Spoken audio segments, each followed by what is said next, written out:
What's going on, golf addicts? Welcome to TJ After Dark, presented by DraftKings. We are the Tour Junkies. I'm David Barnett. Pat Perry's in the weird bananas shirt. We are ready to break down the Bermuda Championship 2020 from Port Royal Golf Club in the lovely island of Bermuda. I think it's one island. Just one island. I feel like there's always like a couple little break off islands. This isn't Hawaii. Okay, it's just one island. I mean, it is what it is. It's a good time. We're gonna have a good time. We just recorded our own podcast over on Tour Junkies. We got some disagreement on a couple names we're gonna bring up, and then we're gonna hit you with some DK Sportsbook picks. Listen, it's long shot season, people. This is where long shots prevail this time of year. You're all thinking about NFL, whatever. Forget that. Okay. In the last 6 weeks, me and Pat have hit 100-1 first-round leader, 150-1 outright winner, and an 80-1 outright winner, all in the last 6 weeks. So welcome to Winnersville. You know, we're ready to go for the Bermuda Championship. Go ahead and hit the thumbs up, hit the subscribe, and let's get into it. Pat, tell us what we need to know about the golf course. Yeah, so as you mentioned, Port Royal Golf Club in Southampton, Bermuda this week. It is a par 71, just over 6,800 yards, so not very long. This is a Robert Trent Jones designed course. We are back to a full field, finally, after 2 weeks in a row.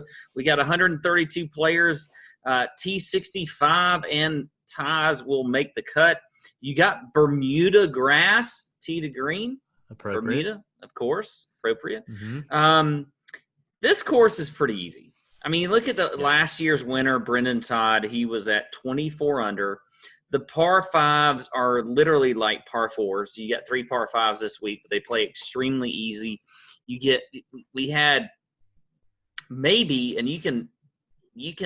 This may be fake news, but I think he had like the most eagles on par fives last year at this event. Like there were eagles all over the place. I can't confirm or deny. There were 49 eagles in the golf tournament last week. Last year. The eagles all over the place. There's a little bit of elevation on this course, but look, it played 28 of 41 as far as the most difficult courses on tour last year. The wind can be a factor, but here's the thing. I think we're going to get a lot of wind on Friday and maybe some Saturday. But the first 7 holes are really like the gettable holes on this course, and they are inland and they're kind of protected from the wind. So that's where you're going to see a lot of the scoring. So I don't think the wind's going to really affect it that much, at least on those 7 holes. But it can be a factor as well. But still, scoring is going to be a thing. Look, any player can play well this week. Anybody in this field. It doesn't matter. Yep. Because like with it being 6,800 yards, almost all the approach shots are going to come from the same angles. So I'm really looking at strokes gained approach. I'm looking at greens in regulation. I do think fairways, I think you got to hit fairways. I think that's important, but it's not like one of the main things I'm looking at. But ball striking and then putting on Bermuda grass greens, I think is important as well. They typically run a little bit slow here. So if you've got experience and you're a good like traditional putter on Bermuda grass, I think that's important. So that will be what I'm looking at this week as far as stats are concerned. So there you go. There's the course breakdown. DB, any extra thoughts there?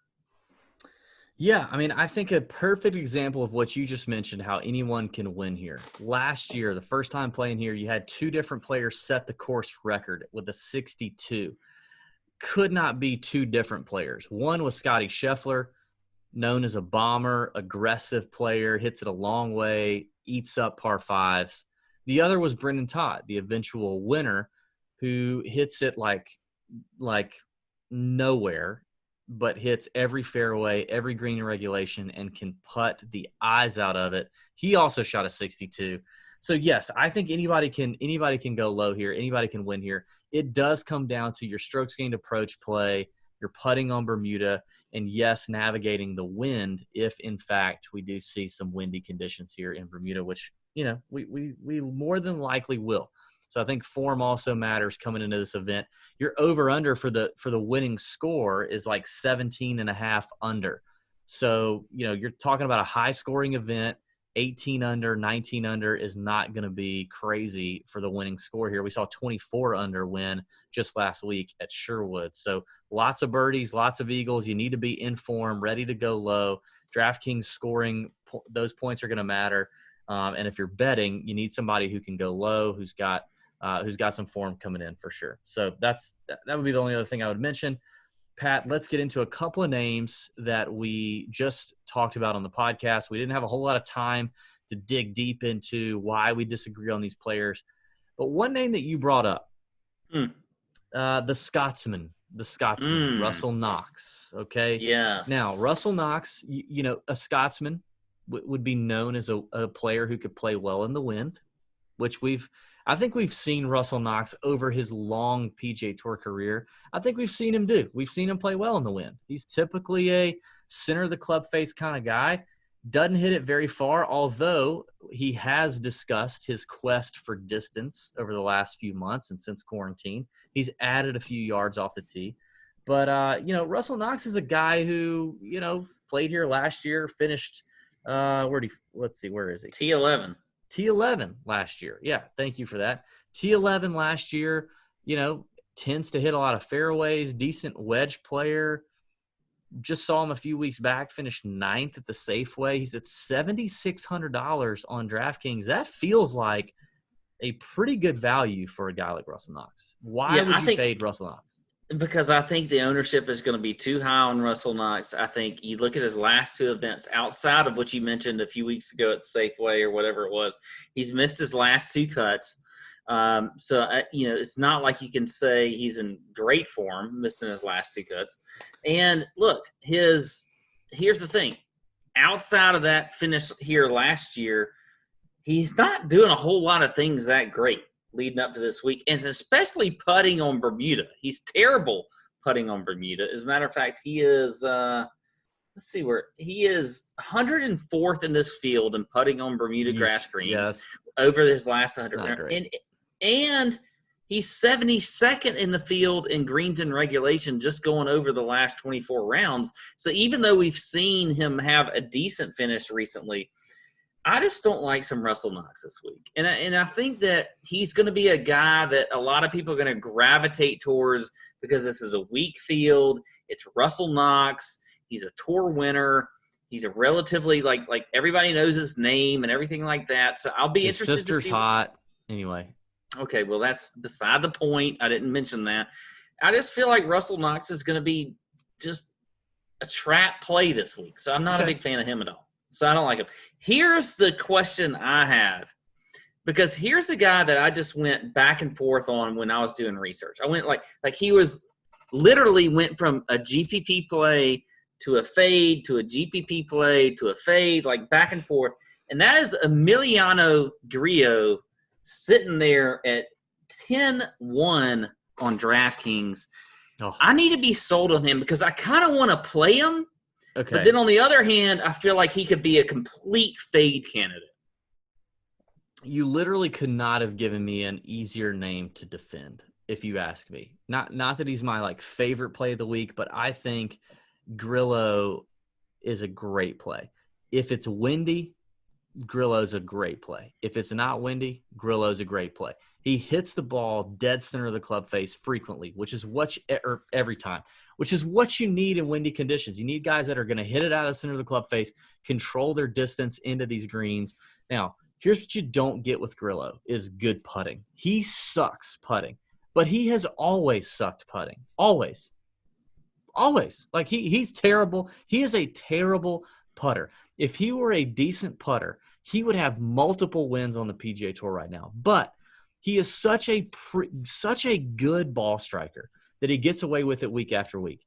In the last 24 rounds on the PGA Tour, which we consider very recent form, in his last 24 rounds, get this, he is third in the field in strokes gained approach. The number one stat of the entire week, strokes gained approach. Third in the field. Third in the field in greens in regulation. 21st in the field in fairways gained. You're going to have to be in the fairway this week, okay? Number 1 in the field in proximity from 100 to 125 yards. You're going to have a lot of wedges, a lot of 100 wow, to you threw out a 125 proximity stat. I didn't expect that from you. I did throw out a proximity stat. It's weird, I know, but I did. Okay. His last few, he hasn't missed a cut since the Memorial in July. Okay. He's making cuts. He's gaining strokes on approach, and he's making cuts in slightly more difficult fields. This is one of the weakest fields we've seen on the PGA Tour in a while, okay? And he's doing it. And I think at 10-1, the value is there. I think Brendan Todd is a terrible play as the top price guy. I think Brendan Todd's a good player. He's probably going to make the cut, but you don't play Brendan Todd as the number 1 price player in the field because he doesn't have the win equity that you need. Will Zalatoris, great young player at 10-9. A lot of motivation. He's a good player. He's going to be chalky. Harold Varner, another good player, going to be chalky. Doc Redman's up there. I think Grillo might give you a little bit of ownership leverage, and I think he's probably got the highest floor of any of these players in terms of making the cut. I love Grillo this week. Love him. Okay. Let's talk sportsbook, okay? Now, you and I do not love betting short odds players in golf. We just don't. It's not what we do. It's not what we're about. If you want a tout, a talking head to give you some names, that are 14-1, 20-1, you've come to the wrong place. Anybody can give you those names. We just don't do it. So I'm going to live in the mid to long range here. I think that this tournament lends itself, being a birdie contest, being the fact that a lot of the top names in this field are not that much better than a lot of other players in this field. I don't think it's worth putting a lot of equity into your shorter numbers here. So I will start at 35-1, and I may not even bet this, but the shortest name I would consider would both be at 35-1, and that is Denny McCarthy, and that is Henrik Norlander. Both names I know you like as well. McCarthy and Norlander are kind of opposites. McCarthy's a tremendous putter, just makes everything, okay? Decent ball striker, doesn't hit it very far, hits a lot of fairways. Henrik Norlander, horrible putter, but premier ball striker. Probably as good as anyone in this field in hitting it out of the center of the club face. If it gets windy, he's great. If it's not windy, he's great. 35-1 is a pretty good number for both of those players. That's as short as I'll go. How short are you going, and what are a couple names in the shorter to intermediate odds you're looking at? So the shortest guys, and you just mentioned them. I like McCarthy at 35-1. I like Norlander at 35-1. I also like Peter Malnati. It's getting late. Whatever it is. Yeah. Whatever it is. He was at 55-1 literally like 2 hours ago, and now he's at 45-1. But I still like him. I still like him there. I think that's a good play. That's tough. Look. We just saw him almost. I don't know where my career at Tour Junkies is going that I'm wanting to bet Peter Malnati at 45-1. Like, it just feels like it might be time to hang it up. We just saw him literally almost win just a couple weeks ago, so I do like that. Peter Malnati, a guy that I think, because this is like a web.com kind of field, and I just feel like he could do well here, is Luke List at 45-1. I think you could play that as well. I don't think in regular, normal, like strong field tour events, like he's great, but I like Luke List at 45-1. That's really about as short as I'll go. I'll throw out one more. Adam Schenk, 45-1. I think that's a good number as well. Okay. Into that intermediate kind of zone, I like Wesley Bryan at 50-1. Sepp Straka at 50-1. Both players kind of do things differently. Wesley Bryan, very accurate off the tee, great wedge player, solid putter, coming off of a medical exemption. He's been playing pretty well. Sepp Straka, yet to get a win on the PGA Tour, but he's a bomber. He's going to take advantage of these par fives. He's shorter par fours as well. Just a tee to green kind of monster. 50-1 could really go low in a birdie/eagle fest. So I'll kind of stick around there. Now, one big name that a lot of people are going to be talking about, and I say big name, that's relative to this field, right? A PGA Tour winner, a guy who's competed in some big field events, but has struggled lately At 90-1 is Max Homa. Now, word on the street is Max Homa just set a course record at a local spot in Ponte Vedra, Florida this past weekend with the boys at No Laying Up. What do you think about Max? I love Max this week. Okay. I think he's a great play. I had him written down, so yeah, I'm a big fan of Max this week. I think that's a good play. There's a lot of long shots though, and I think you. I mean, all right, give me some long shots. Give me some. Like you mentioned, this is long shot season. I'll start with Tyler Mccumber again at 70-1. I think he's a good. Look, we've seen him play. He missed a cut in his last event, but before that, he competed and almost won 2 weeks ago at like 225-1. He's at 70-1. I still like that. I like the Max Homa number at 90-1. I think that's another one that's good. Going a little bit longer on this DraftKings Sportsbook, I think that I think Chase Seifert makes some sense at 100-1. I like Chris Baker at 125-1. He's another guy that we mentioned on the show. And then going even long, not longer, but Hudson Swafford at 125-1. The guy just won a few weeks ago. I know he missed a cut 2 weeks after that, but still, we saw Brennan Todd win this week at Bermuda with long. You remember the odds? I can't remember. What were the odds for him? Like, I don't know. Todd was at least 100-1. At least 100-1. At least. Swafford is a perfect fit for this course. He just won on another coastal type course, so you're getting him at 125-1. Like literally, there was no difference between a few weeks ago his odds and now. So I think that I like that 125-1 number. And then the last one I'll throw out is I'm going to go with a little Lucas Beauregard at 200. No way. Horrible form. Yeah. I don't care. I like it. Yeah, no. Okay. I'm going to go with a guy that looks like you but has better hair and better skin and younger. Hank Lebiota at 100-1. Hank finished third here last year. So we didn't mention this. I don't think we did. This is the second year they've played this golf tournament at Port Royal.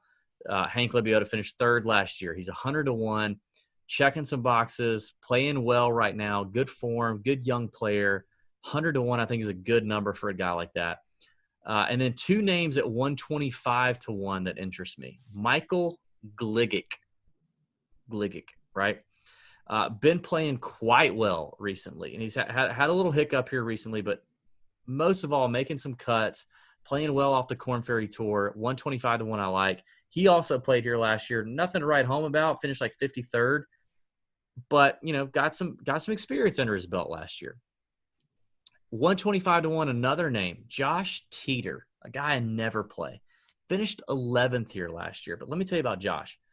Really accurate off the tee and a really good wedge player, which is what it takes to play here. He's gonna be motivated to have a good week. He needs a good week. He doesn't get a whole lot of starts on the PGA Tour, and I think this is an important week for him. So I think Josh Teeter is an interesting name. One final name. By the way, Baker, who you mentioned, and Gligic, who you also mentioned. I like both of those names at a top 10 bet. Gligic is 11-1. Baker's 12-1 name. Both. Yeah. Final super long shot outright. He was 400-1 2 hours ago. Now he's at 225-1. DraftKings is wised up. Okay, it's a guy named Seth Reeves, and I knew it. Seth I like Reeves. This guy. He's a long shot. I mean, listen, if we he's a good player. If we hit Seth Reeves at 225-1, like you bow to us, okay? You bow to us, okay? He should not win, but he's a birdie maker. He's a Korn Ferry Tour player. Now, first week of August, he won an event on the Korn Ferry Tour. Basically, in the Korn Ferry Tour Championship, the last week of August, the best players of the Korn Ferry Tour, he finished third. So in the last 3 months, he's won a tournament on the Korn Ferry and finished third in the Tour Championship Korn Ferry event. This is basically a Korn Ferry field. This is a Korn Ferry field. So, like, it's not basically, it is. It is a Korn Ferry Tour event. It may actually be worse. No, it's probably not worse. But Seth Reeves at 225-1 is a massive number for a guy with that kind of upside, that kind of firepower. He's 18-1 as a top 10. I don't mind that number either. I just think super long shot. It's long shot season. It's the Bermuda Championship. You may as well throw like a little, quarter unit on a guy like Seth Reeves. I think it could happen. Crazier things have happened. That's all I'll say. I like it. I think it's a good. I like the bet. I saved that one actually for you because I knew you had a lot of. I knew you had a lot of conviction behind him. A lot of conviction. Yeah. So I didn't say him, but. Yeah, but I am pissed it got bet down because 2 hours ago it was 400-1. Yeah. And I was literally going to put like $3 on it. That's how cheap I am. Yeah. All right. Thanks for watching. Thanks for listening. May your screens be green for the Bermuda Championship. Give it a thumbs up. Give it a subscribe if you haven't already. Tour Junkies After Dark every week, breaking down the PGA Tour. 2 weeks from now, we have the Masters in our backyard, our hometown of Augusta, Georgia. It's going to be a great time. Build that bankroll for Masters Week. That's what you need. It's a long shot season. Let's go. See ya.